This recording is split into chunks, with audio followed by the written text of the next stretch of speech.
Hello, কেমন আছো সবাই? গুড মর্নিং সবাইকে। আমি উঠে পড়েছি বলতে এখন আমি ভিডিওটা স্টার্ট করছি, কিন্তু উঠেছি আমি অনেকক্ষণ আগে, যখন আমার বর ডিউটি গেছে তখনই উঠেছি। প্রায় তোমার 5:30 6টা এরকম তো হবেই, 6টাই হবে হয়তো। তো যাই হোক উঠেছি, আর সব কাজ আমার অনেকটাই কমপ্লিট হয়ে গেছে। বাকি কয়েকটা কাজ আছে, সেগুলো এখন করবো। কয়েকটা বলতে খুবই কম কাজই আছে, বাকি সব কাজ আমার হয়ে গেছে। আর ও গেল ডিউটিতে। আর এই যে আমার মেয়ে উঠে পড়েছে, ও ওঠে 8:30 9টার দিকে, তো উঠে পড়েছে। দেখো বাবাই, তাই তাই করে দাও, তাই তাই তাই তাই তাই তাই তাই তাই তাই তাই তাই তাই। গুড গার্ল, কত ভালো মেয়ে তুমি, সব করতে পারো।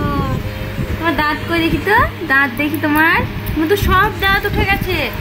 তো তোমাদেরকে একটা কথা বলি, ওর না এখন বয়স হচ্ছে 8 মাস, কিছুদিন পর 9 মাস হবে 26 তারিখ এলে।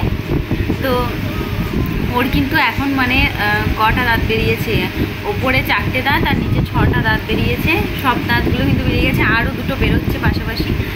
তো যাই হোক, এর কিন্তু খুব তাড়াতাড়ি দাঁত বেরিয়ে গেছে, কেন জানি না। মাম্মাম বলে দাও, মাম্মাম।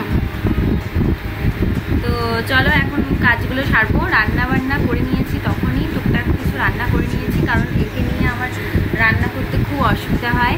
কারণ আমার কাছে চলে আসে বারবার, হামাগুড়ি দিতে পারে যেহেতু, তো বারবার চলে আসে, তারপরে পড়ে যায় কখনো কখনো, তো ব্যথা পায়, তখন কান্না করে আবার। তো সেজন্য খুব অসুবিধা হয়, সেজন্য আমি তাড়াতাড়ি করে রান্না করে নিয়েছি। আর এখন আমি একে খাইয়ে দেবো, খাবার খাওয়াবো। প্লাস তোমার আজকে ভাবছি আপেল সিদ্ধ খাওয়াবো, করেও রেখেছি, ওটাই খাওয়াবো। অন্যদিন আমি ওটস খাওয়াই কখনো কখনো। তো এখন ওকে ফ্রেশ করে দিই, তারপরে আসছি তোমাদের সাথে।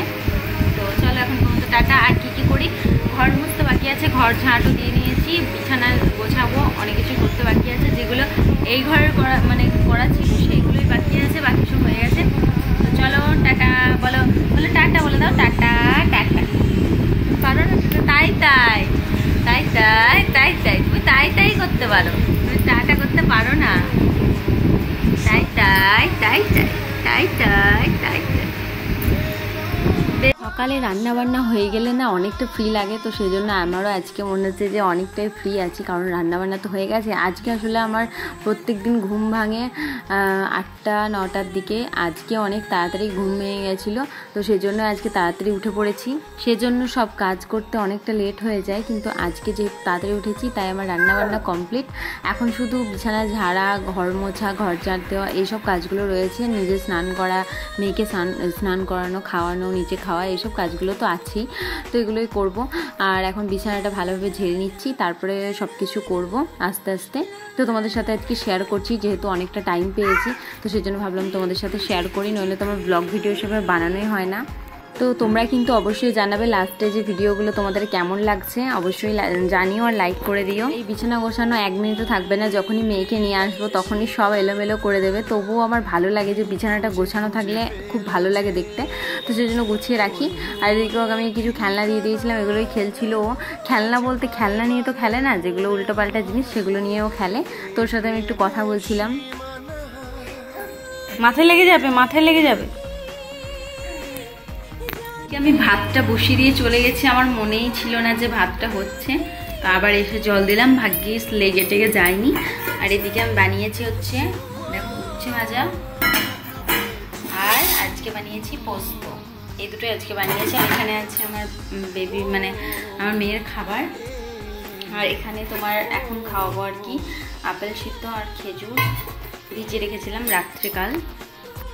আর আমি খেয়েছি 1 গ্লাস দুধ, আর প্রথমে খেয়েছিলাম একটা প্যাটিসগুলো, আর তারপরে খেয়েছি এখন দুধ, আর তারপরে এখন দেখি যদি খিদে পায় মুড়ি খেয়ে নেবো একটু পর। তো চলো এখন পর্যন্ত টাটা। আমি ঘর মুছবো একটু পরে, তো দেখাবো। আর ওকে দেখি খাই কিনা, এখন কটা বাজে, খেয়ে নেবে আশা করি 9টা 20 এরকম টাইমে খাওয়াই। মেয়েকে আমি ওদিকে খেলতে দিয়ে দিয়েছি, এখন আমি ঘরটা ভালোভাবে মুছে নেব। তো এটা পরিষ্কার না করলেই এখন আর হবে না, কারণ আমার মেয়ে যেহেতু এখন মেঝেতেই থাকে সবসময়, তো সেজন্য ভালো করে মুছে নিতে হবে সবসময় ফিনাইল দিয়ে। পড়ে যাবি তো, চলে এসো, হয়ে গিয়েছে আমার, চলে এসো, চলো।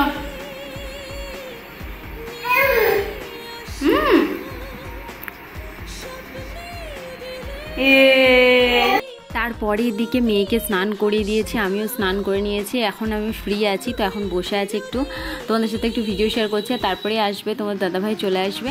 তো তারপরে আমরা একসাথে খাওয়া দাওয়া করি, সেজন্য আমি ওর জন্য ওয়েট করি। আর মেয়েকেও তারপরেই খাওয়াই ও আসার পরে। তারপরে দেখি ও চিকেন নিয়ে চলে এসছে, তো সেই জন্য আমি চিকেনটা রান্না করছি। আনার কথা ছিল রাত্রে, তো এখনই নিয়ে এসছে, তো সেজন্য ভাবলাম যে রান্না করেই ফেলি। তো তারপরে পোস্ত আর ওদিকে বানিয়েছিলাম উচ্ছে ভাজা, আর এদিকে চিকেন কষার। এটাই ছিল আজকের মেনু। আসলে আমাকে জিজ্ঞেস করেছিল যে আনবো কি না, আমি বলেছিলাম যে হ্যাঁ নিয়ে আসো, কিন্তু রাত্রেবেলায় বানাবো, এখন আর বানাবো না। তো খেতে খুব ইচ্ছা করছিল চিকেন কষা কষা, তো সেজন্য বানিয়েই ফেললাম। ও বললো যে হ্যাঁ বানিয়ে ফেলো, তাহলে ও ম্যারিনেট করে দিয়েছিল চিকেনটা পুরো, আর আমি তারপরে বানিয়ে ফেললাম। সেও কিন্তু বেশ ভালোই হয়েছিল। আর এই যে এখন তুলে নিয়েছে, আর এটুকু রাত্রের জন্য থাক। আর এগুলো আমরা নিয়ে নিলাম গরম গরম একদম। তো চলো এখন খেয়ে নিই খাবার দাবার। অনেকদিন আগে থেকেই যেন ভেবেছিলাম প্রেগনেন্ট অবস্থায় যদি আমার মেয়ে হয়, তাহলে আমি ওকে অনেক রকমের সাজাবো, আর একই ম্যাচিং ম্যাচিং ড্রেস পরবো, আর অনেক সুন্দর সুন্দরভাবে সাজাবো আর কি, জামা টামা পরিয়ে। তো সেটাই আজকে আমি একটা শখ আমার পূরণ করলাম এইভাবে। তো মেয়ের জন্য এই জামাটা আমি অনলাইন থেকে কিনেছিলাম অর্ডার দিয়ে, তো অনেক আসতে লেট করলো। আর আজকে আমি তার জন্য একটা ম্যাচিং কুর্তিও পরে নিয়েছি, ওকেও সাজিয়ে দিয়েছি। এইভাবে আমরা আজকে ভিডিও করছিলাম।